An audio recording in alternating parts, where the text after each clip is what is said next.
Bonjour, ici Jacques Gauthier. Bienvenue dans cette vidéo où je veux vous parler de la prière l'été.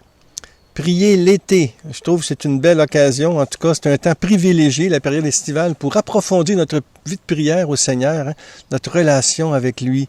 Et c'est pour ça que je fais ça à l'extérieur. C'est tellement beau, la nature l'été. Aussi, quand il fait soleil, quand c'est pas trop chaud, bien sûr. Quand c'est la canicule, c'est vraiment désagréable. Mais je trouve que prier l'été, c'est comme prier chaque saison, en fin de compte, c'est une grâce. Mais que nous soyons en vacances ou non, là, il faut souvent nous adapter, je dirais, à une spiritualité du grand air, où règne l'inconnu et l'imprévu. Alors même pendant que je vous parle, il peut arriver il y a des bruits, toutes sortes de choses qui peuvent arriver. L'été, c'est ça, c'est une spiritualité du grand air. On est ouvert à ce qui se vit, à ce qui se passe, l'inconnu, l'imprévu. Et moi, je trouve que la vie de foi et la vie de prière, ben, c'est un peu ça aussi. Hein? C'est aussi, la vie de prière, une ouverture à l'inconnu, une rupture avec le train-train quotidien, une attente de ce qui n'est pas encore. Hein? C'est ça, la spiritualité aussi. Une disponibilité à ce qui advient. Hein? L'abandon à l'inattendu de l'esprit qui souffle où il veut, dans l'instant présent. C'est ça aussi pour moi une vie de foi, une vie de prière. Ouverture, rupture avec le quotidien, tout en étant bien enraciné dans notre vie. Attente, l'attente de ce qui advient, disponibilité au moment présent, l'abandon à l'esprit qui souffle où il veut, dans l'inattendu, Alors, c'est ça. Moi, en fin de compte, souvent, l'été, c'est la gratitude et l'émerveillement. Mais comme chaque saison, hein, parce que comme chaque âge de la vie, mais chaque saison a sa grâce. Alors moi, je trouve que d'abord, c'est de désirer prier qui est important. Hein. Dieu donne la prière à celui qui prie, écrivait Saint Jean Climac. La question à se poser, en fin de compte, c'est beaucoup plus, est-ce que la prière est vraiment importante dans ma vie? Est-ce que Dieu a la première place? C'est ça, ça équivaut à ça. Sinon, comment voulez-vous que la prière soit importante durant les vacances? Si vous ne priez pas durant l'année, il est fort probable qu'il en sera ainsi durant l'été. Hein? C'est pas magique, ça. Et si vous ne donnez pas à la prière personnelle un espace quotidien, mais comment allez-vous trouver la foi et l'audace pour prier en couple et en famille? La prière est d'abord personnelle avant d'être communautaire. Elle ne marche pas à côté de notre vie. Elle vous suit là où vous êtes. Beaucoup mieux que votre téléphone mobile. Dans le sanctuaire de votre cœur. Avec la prière, on peut être en vacances toute l'année. Parce que c'est ça aussi, prier. C'est un sabbat, c'est un repos, c'est être en vacances chez Dieu, en fin de compte. Il s'agit de prier comme vous êtes, avec votre corps et vos désirs, en silence ou avec des mots, sur la plage ou au chalet, ou à la maison, si vous ne pouvez pas sortir, en parlant simplement à Dieu comme si vous parliez à un ami. Hein, j'en parle beaucoup dans le livre que j'ai écrit ici, ça fait plusieurs années, mais je pense qu'il est encore disponible. La prière chrétienne, guide pratique, une somme de prières d'environ 350 pages. Justement, ce que je vais vous donner, c'est un peu inspiré de ça. Et vous pouvez retrouver aussi dans mon blog ce que je vous dis, prier en été, dans mon site web. Alors voici quelques exemples de prières qu'on peut justement vivre seul, en couple ou en famille. Puis, par exemple, réciter ensemble Notre Père, ou quelques dizaines de chapelets en marchant, lire un livre, je dirais, qui nous inspire, hein, ça peut être une biographie d'un saint, d'une sainte, qui nous aide à aller de l'avant. Aussi lire chaque jour un extrait des lectures de la messe pour méditer la parole, un psaume de la Bible avant de se coucher, choisir un extrait de la prière des heures, hein, la prière du temps présent, par exemple. Mon épouse et moi, tous les soirs, justement, nous récitons les vêpres. C'est une belle prière de couple. Nous prenons le temps dans la journée aussi, en sortant de notre chapelet. C'est une très belle prière de couple qui se dit très bien, ça. On peut prier spontanément aussi, en demandant telle faveur au Seigneur, en lui rendant grâce. Et même durant l'été, vous savez, c'est une période privilégiée pour suivre une retraite spirituelle dans un monastère ou dans un centre de prière. Il y a tellement de beaux endroits. Et des fois, on a un temps, justement, ça peut être une fin de semaine, ça peut être toute une semaine, où on se donne du temps pour être en disponibilité face à Dieu, dans un cœur à cœur, dans une rencontre du Christ, parce que c'est ça la retraite aussi. Hein. Il s'agit en fin de compte de se reposer en Dieu. C'est un peu ça l'été qu'on a à faire. Et bien sûr, comme je disais, la prière, c'est un choix libre, c'est une décision. Nous sommes là pour Dieu, même si nous ne savons pas prier. Mais qui sait vraiment prier? Hein? C'est Saint Paul qui le dit lui-même dans l'Épître aux Romains. Nous ne savons pas prier comme il faut, mais l'Esprit Saint vient en aide à notre faiblesse et il prie en nous, Abba, Père. Alors, la prière durant les vacances d'été, c'est souvent aussi louange et repos. Hein? On le loue devant la beauté, louange sur les chemins de randonnée, sur les plages ensoleillées, louange parmi les arbres des forêts, les feuilles, le vent, louange les musées des villes, louange que ce soit à vélo, en auto, en canot, louange près des feux de camp, dans la brise tiède du soir, louange d'une prière de silence, hein, dans laquelle Jésus nous refait de l'intérieur en donnant son repos qui est paix et joie. Louange dans des sessions, dans des activités, des soirées de prière, des retraites. Je trouve que l'été est propice à ça. Moi, je dirais au repos et à la louange. Et bien sûr, on peut prier avec la nature dans la nature, hein? Mais il y a autant de chemins qui mènent à Dieu qu'il y a d'êtres humains. Et autant de prières et de rencontres de Dieu qui sont propres à chacun. La nature, c'est l'un des chemins.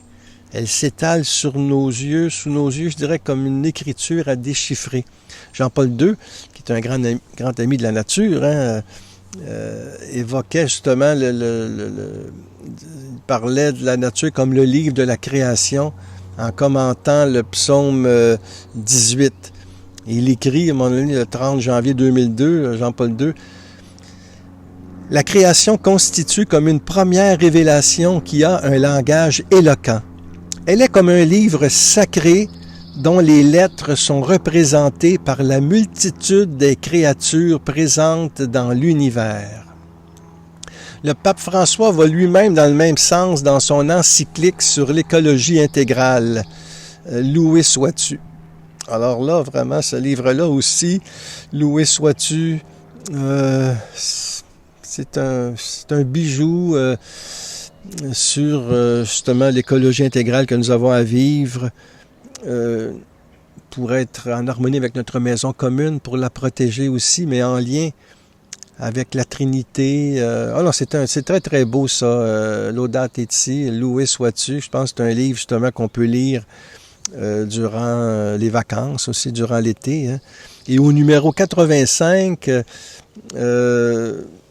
il cite justement des évêques, par exemple. C'est tout le numéro. Alors, dans ce livre-là, il y a beaucoup de citations des autres diocèses. Alors, il écrit au numéro 85, « Dieu a écrit un beau livre dont les lettres sont représentées par la multitude des créatures présentes dans l'univers. » Les évêques du Canada, alors ça, c'est Jean-Paul II, le pape François, là, dans son texte. Alors, bon, vu que je suis Canadien, je suis Québécois, alors c'est bien qu'il cite aussi nos évêques. Les évêques du Canada ont souligné à juste titre qu'aucune créature ne reste en dehors de cette manifestation de Dieu. Puis là, il cite les évêques. Des vues panoramiques les plus larges à la forme de vie la plus infime, la nature est une source constante d'émerveillement et de crainte. Elle est en outre une révélation continue du divin. Et on le voit bien avec les changements climatiques, comment, où ça peut être une source de crainte, hein, parce que là, des inondations, des feux de forêt, mais ça, hein, c'est ça, tout le déséquilibre que souvent l'activité humaine a créé. Le pape François aussi, dans l'écologie intégrale, Loué sois-tu, il cite les évêques du Japon.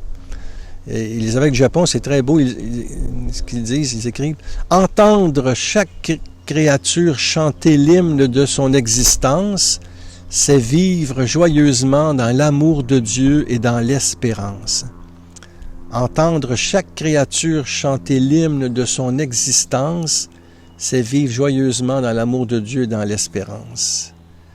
Alors vous voyez, on peut dire que l'été, prier l'été, c'est un temps de contemplation où la création est un livre ouvert qui nous permet de découvrir à travers chaque chose un enseignement de Dieu. Hein? Parce que quand on contemple, c'est Dieu qu'on écoute, c'est Dieu que l'on voit, cette voix qui est paradoxalement silencieuse, mais qui est au plus profond de nous. Et c'est pour ça que la nature peut devenir notre coin de prière. Prier durant l'été, c'est prendre le temps justement de nous refaire, de nous reposer, de nous guérir. Et la nature, elle est vraiment, elle nous repose, elle nous refait. Elle nous stimule à revenir à notre cœur et nous apprend à y séjourner comme dans une maison amie. Mais ça, dans une prochaine vidéo, je vous parlerai d'une expérience de comment prier dans la nature, très très concrètement. Mais là, je vais terminer ici, justement pour vous laisser le temps pour continuer à prier, à louer le Seigneur et aussi Prière chrétienne. C'est un livre, il y en a plein d'autres aussi sur la prière qui peuvent vous aider. Et je termine par un texte que j'ai écrit. C'est un recueil de poèmes. Vous savez, j'ai écrit beaucoup de poésie, 22 recueils de poèmes. Là, c'est le plus récent. Ça fait depuis quand même 40 ans que j'écris de la poésie parce que ça aussi, la nature, la beauté, l'existence nous inspire à trouver un langage, je dirais, adéquat pour essayer de dire ce qui nous habite et trouver du sens dans ce que l'on voit. Alors ici, le refrain des heures, c'est vraiment une hymne à la beauté, au temps qui passe, à la création. Et je termine tout simplement par un poème. Je vous en lis pas souvent dans mes vidéos, mais je trouve ça de temps en temps, oui, pourquoi pas, hein? Par un matin d'été tranquille, je sors et bois la lumière. Je lève mon verre au soleil. Je porte une prière à la nature.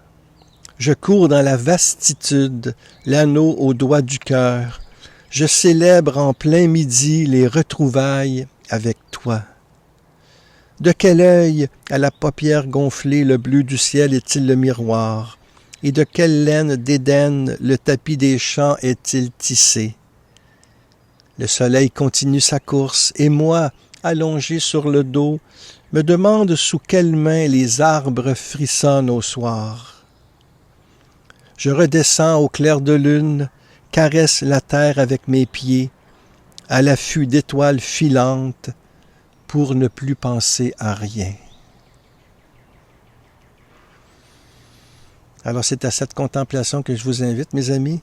Vous aussi, vous pouvez écrire durant l'été, vous pouvez en profiter pour bénir, louer le Seigneur et être là, devant cette beauté, ne plus penser à rien, car il suffit d'être. Comme disait le grand poète Patrice Latour-du-Pin, en toute vie le silence dit Dieu. Hein? Il suffit d'être, et vous vous entendrez rendre la grâce d'être et de bénir. Vous avez tout en vous pour adorer. Alors, très bon été, et dans la prochaine vidéo, je vous parlerai d'une expérience de prier dans la nature avec tous nos sens. À bientôt.